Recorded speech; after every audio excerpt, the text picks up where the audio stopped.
We're now joined by a guy who's making a more anticipated UFC debut than we've seen in a while, Paddy Pimblett against Luigi Vendramini in Las Vegas. Paddy, this is your 20th pro fight. How do the emotions at this stage of fight week, the penultimate day of media obligations, compare to some of your higher profile appearances in Cage Warriors and earlier in your career?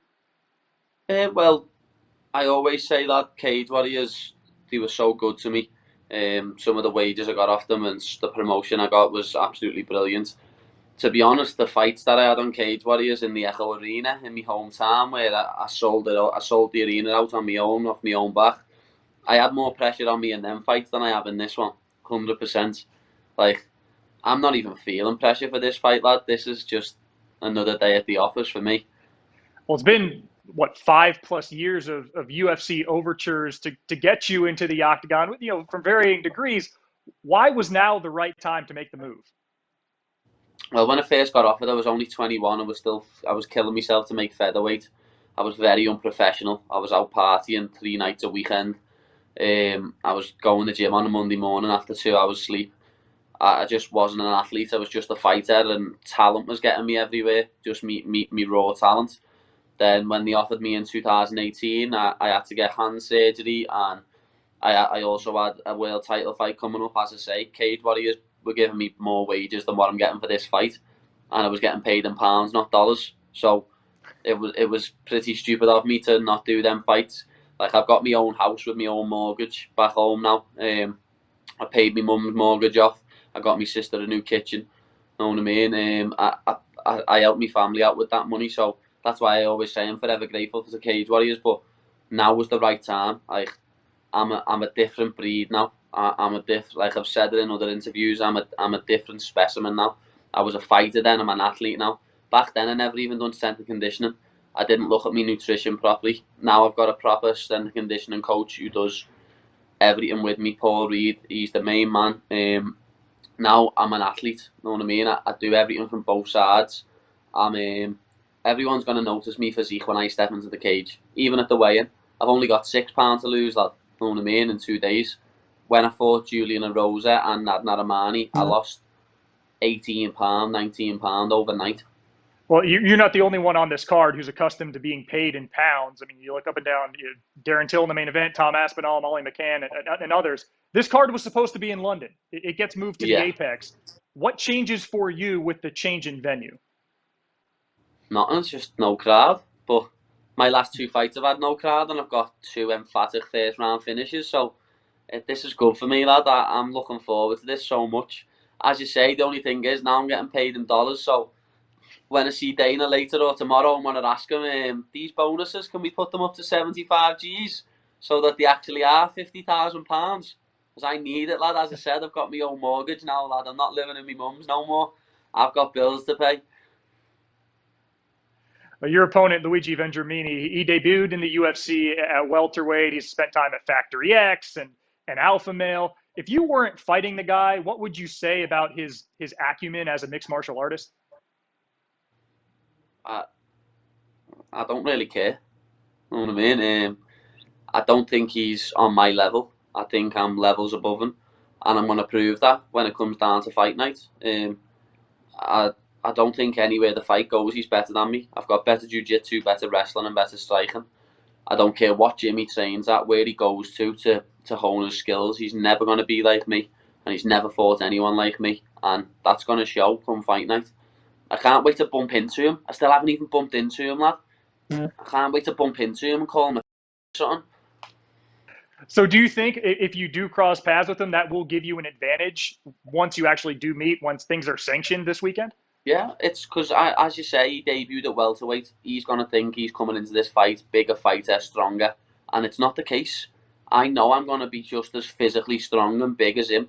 And he's going to get the fright of his life when he sees me at the weigh-in. He's like, he's not a kid. He's not a bumped up featherweight. He is a proper lightweight. Because a lot of people look at me and still think I'm just a featherweight that can't make, that doesn't want to do it to feather no more. I can't make featherweight anymore.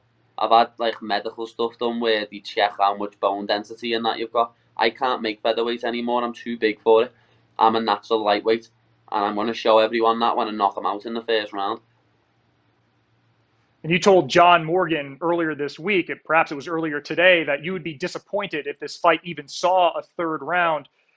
How do you go out and put yourself in a position to finish an opponent who is, has a decent record and a decent CV without taking unnecessary risk with a lot of eyes seeing you for the first time? I just go out there and be me. I don't even have to worry about him. I'll be honest, I'm not worried about him at all.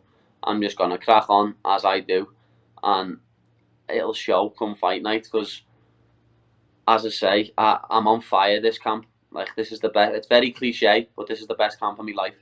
I've never felt this good in fight camp. I haven't got any injuries. I normally go into fights with injuries. I've been on fire in my rounds, in my fitness stuff. I'm on fire. I'm hitting the pads, and me pad men are saying that. Me boxing coach Chris is saying that that's the hardest I've ever been punching. I'm landing kicks for fun. And then when people try and take me down, I'm landing on top. When people are trying to take me down, I'm submitting them. Like, wherever this fight goes, I'm going to finish it. If he wants to grapple with me, I'll submit him. If he wants to strike with me, I'm going to knock him out. It's been half a decade. Everybody's looking for the next Conor McGregor. And just looking at your CV in Cage Warriors, success at featherweight, lightweight, earned confidence, your name was one that's been circled. And very recently on social media, I don't know if it was acknowledgement or encouragement or backing, but what is it like to seemingly have the endorsement to a degree from Conor, somebody who's made the jump that you're making and done so very well?